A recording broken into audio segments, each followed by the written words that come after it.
Bonjour à toutes et à tous, bienvenue sur Grand Littoral TV pour cette nouvelle édition ce mardi 3 septembre. Ravi de vous retrouver avec vos prévisions météo bien sûr à la une, la couleur du ciel plutôt au grise, un peu bleu par endroits, mais quand même un temps plus couvert, plus nuageux. Aujourd'hui, les perturbations vont reprendre le dessus malgré quelques rares apparitions du soleil. La grisaille devrait dominer, mais pas de pluie pour autant prévue aujourd'hui. Et les températures autour des valeurs de saison, 20 degrés à Dunkerque et à Calais, 18 à Boulogne et au Touquet. Les prévisions météo complètes comme toujours après ce journal. À la une, tout d'abord, retour en images sur l'événement hier, bien sûr, en France et dans la région, la rentrée des classes. Hier, pour près de 830 000 élèves dans l'académie, et toujours les mêmes images au moment de retrouver les copains et de laisser les parents. Exemple ici à Calais, l'école maternelle et primaire Condé accueille 160 élèves pour 10 classes.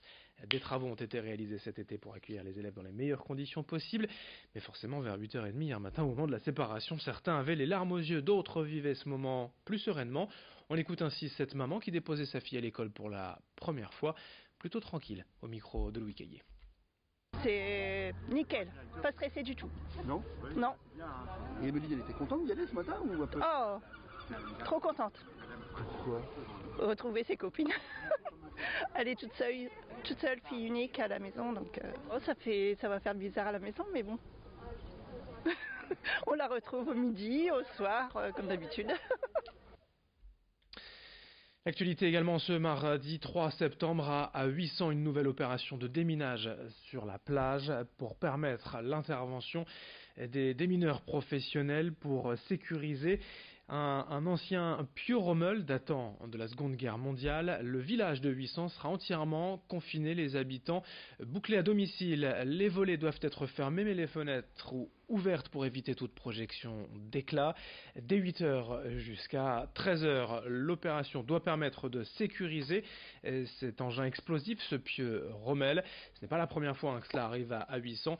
Ça devrait de nouveau de toute façon arriver, tant la Côte d'Opale est sujette à ce genre d'obus et de restes de la Seconde Guerre mondiale. Le village de 800 donc entièrement confiné. Le camping municipal lui également est évacué ce matin jusqu'à 13h. Dans l'actualité aussi sur la Côte d'Opale, cet accident, ce carambolage hier après-midi sur l'A16 vers 17h, un accident impliquant 3 véhicules sur l'autoroute A16 à hauteur de Crévic vers l'échangeur 53 dans le sens Calais-Dunkerque. Plusieurs personnes blessées dans les 3 véhicules, dont une personne gravement atteinte et héliportée à Lille en urgence. Un autre accident de la circulation, 3 blessés dont un grave hier matin rue de Valenciennes à Calais, accident entre une voiture et une moto, un blessé grave hospitalisé. Dans ce journal également, sur Grand Littoral TV, retour en images dans le Boulonnais à Edignolles précisément, ce week-end la nuit des chauves-souris, l'occasion d'en apprendre un peu plus sur ces petits mammifères volants et surtout autour desquels circulent un bon nombre de légendes, fausses d'ailleurs pour la plupart. Déjà, sachez que si vous trouvez une chauve-souris chez vous, il ne faut pas la manipuler à main nue. Dans l'idéal, il faut même construire des abris pour permettre aux chauves-souris de nicher car elles peuvent être très utiles en été puisqu'elle chasse les moustiques. Explication au micro de Morgane Reylan. La chauve-souris, comme on essaie de nous le faire croire, mais en fait ne suce pas le sang. La chauve-souris ne ronge pas le bois. La chauve-souris ne prolifère pas. Elle a un seul petit par an. Donc c'est un mammifère, elle va allaiter son petit en période de reproduction. Et la chauve-souris surtout ne s'accroche pas dans les cheveux. Donc on est loin de toutes ces histoires qu'on nous raconte lorsqu'on est jeune et lorsqu'on est grand. La chauve-souris c'est plutôt un grand allié pour nous. Pour l'agriculture, c'est un animal qui est totalement insectivore et qui va nous débarrasser du coup des insectes que l'on ne désire pas forcément chez soi, des araignées aussi, pas que des insectes, donc des araignées, des insectes tels que les moustiques, des coléoptères, donc c'est un grand ami pour nous.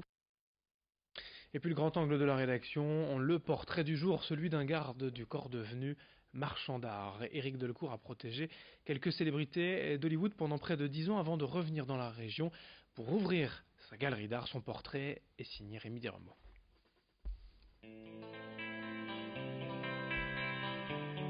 J'ai eu la chance de travailler pour essentiellement des Américains, comme Clint Eastwood, Al Pacino, Johnny Depp, et des films, par exemple sur Cannes, sur Deauville, ou aux États-Unis, des choses qui étaient des films en compétition, des événements. J'ai eu la chance, de par ce métier-là, effectivement, de faire des rencontres exceptionnelles. Éric Delcourt est passionné par l'art depuis toujours. Pendant les années 90, il était le garde du corps des plus grandes célébrités d'Hollywood.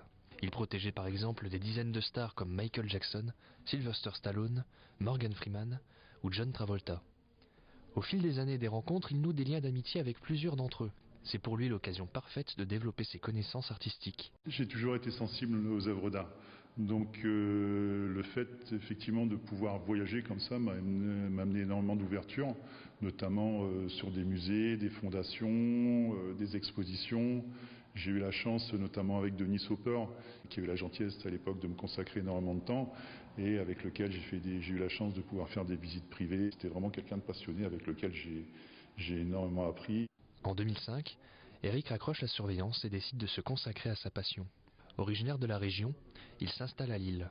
Et en 2014, il crée sa galerie d'exposition située au cœur même du Vieux-Lille. Tout doucement, j'ai commencé à acheter une pièce, puis une seconde, puis plusieurs, donc pour constituer une collection. Je considère qu'il faut soutenir les jeunes artistes.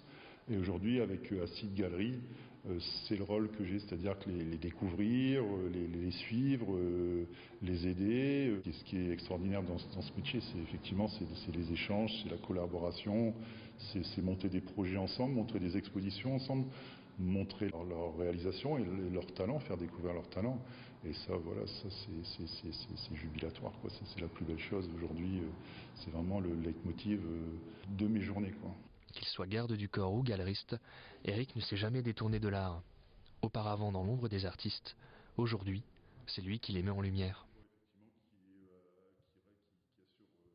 Allez, fin de cette édition, à suivre dans un instant vos prévisions météo sur Grand Littoral TV. L'info continue. Dès le prochain quart d'heure, un nouveau journal.